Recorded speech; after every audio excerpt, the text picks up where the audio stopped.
যদি একটা ল্যাম্বরগিনি আর একটা চিতা একসাথে দৌড় প্রতিযোগিতা করে, তাহলে কে জিতবে? কিন্তু সত্যি হল, প্রথম ৩ সেকেন্ডেই চিতা ল্যাম্বরগিনিকে পেছনে ফেলে দেবে। আর এটা শুধু চিতার কথাই নয়, পৃথিবীতে এমন অনেক প্রাণী আছে যাদের গতি শুনলে ইঞ্জিনিয়াররাও অবাক হয়ে যায়। চলুন জেনে নিই পৃথিবীর ৭টি সবচেয়ে দ্রুতগতির প্রাণী সম্পর্কে। নাম্বার ৭, উট পাখি। উড়তে পারে না, কিন্তু দৌড়ে সবাইকে হার মানায়। উট পাখি পৃথিবীর সবচেয়ে বড় পাখি এবং স্থলভাগের সবচেয়ে দ্রুত দৌড়ানো পাখি। এর সর্বোচ্চ গতি ঘণ্টায় ৭২ কিলোমিটার। তবে আসল বিষয় শুধু গতি নয়, এর স্ট্যামিনা। এই গতি অনেকক্ষণ ধরে বজায় রাখতে পারে। এর একটা পদক্ষেপ ৩.৫ থেকে ৫ মিটার লম্বা, অর্থাৎ মানুষের ৩ কদম সমান উট পাখির ১ কদম। Number ৬, Thomson's gazelle. গতি ঘণ্টায় ৮০ কিলোমিটার। দেখতে ছোট এই হরিণ আফ্রিকার সাভানায় চিতার সবচেয়ে পছন্দের শিকার। কিন্তু চিতার গতি বেশি হওয়া সত্ত্বেও প্রতিবার তাকে ধরতে পারে না। কারণ গ্যাজেল কখনও সোজা দৌড়ায় না। হঠাৎ হঠাৎ জিগজ্যাগে দিক বদলায়। চিতা গতিতে এগিয়ে থাকলেও মোড় নেওয়ায় গ্যাজেলের কাছে হেরে যায়। আর গ্যাজেলের স্ট্যামিনা চিতার চেয়ে অনেক বেশি। চিতা ৩০ সেকেন্ডেই ক্লান্ত হয়ে পড়ে, কিন্তু গ্যাজেল মিনিটের পর মিনিট দৌড়াতে পারে। নাম্বার ৫, সিংহ। গতি ঘণ্টায় ৮০ কিলোমিটার। সিংহকে শুধু শক্তির জন্য জঙ্গলের রাজা বলা হয় না, এর অ্যাক্সেলারেশনও ভয়ঙ্কর। শিকারের শেষ মুহূর্তে ০ থেকে ৮০ কিলোমিটার গতিতে এত দ্রুত পৌঁছে যায় যে শিকার প্রতিক্রিয়া করার আগেই মাটিতে পড়ে যায়। তবে মজার বিষয় হল, এই গতি মূলত সিংহীর। পুরুষ সিংহ তার ভারী কেশরের কারণে সাধারণত ঘণ্টায় ৬০ কিলোমিটার পর্যন্তই পৌঁছাতে পারে। Number ৪, blue wild beast. গতি ঘণ্টায় ৮০ কিলোমিটার, ওজন প্রায় ২৫০ কেজি। এই বিশাল প্রাণী যখন দল বেঁধে দৌড়ায়, তখন মাটি পর্যন্ত কেঁপে ওঠে। প্রতি বছর আফ্রিকায় ১৫ লক্ষেরও বেশি ওয়াইল্ড বিস্ট ৩,০০০ কিলোমিটারের গ্রেট মাইগ্রেশন সম্পন্ন করে।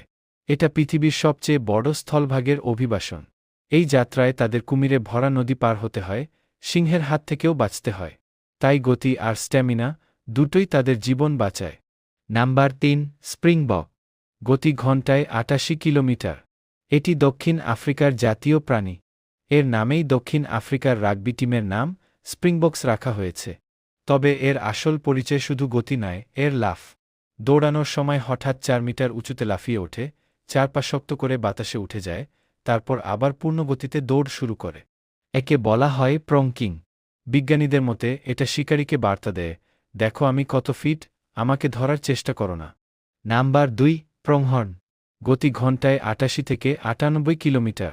উত্তর আমেরিকার এই প্রাণী পৃথিবীর সবচেয়ে অবমূল্যায়িত স্পিডস্টার। টপ স্পিডে এটা চিতার পেছনে থাকলেও দীর্ঘ দূরত্বে চিতাকেও হার মানায়। চিতা ৩০ সেকেন্ডেই ক্লান্ত হয়ে পড়ে, কিন্তু প্রংহর্ন ঘণ্টায় ৬৫ কিলোমিটার গতি বহু কিলোমিটার ধরে বজায় রাখতে পারে। আর সবচেয়ে অবাক করা বিষয় হল, আজ উত্তর আমেরিকায় এমন কোনো শিকারী নেই যে প্রংহর্নকে ধরতে পারে। আর নাম্বার ১, চিতা। গতির নিরঙ্কুশ সম্রাট। এর সর্বোচ্চ গতি ঘণ্টায় ১১২ থেকে ১২০ কিলোমিটার।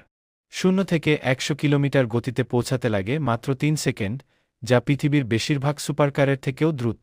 চিতার পুরো শরীরটাই যেন স্পিড মেশিন।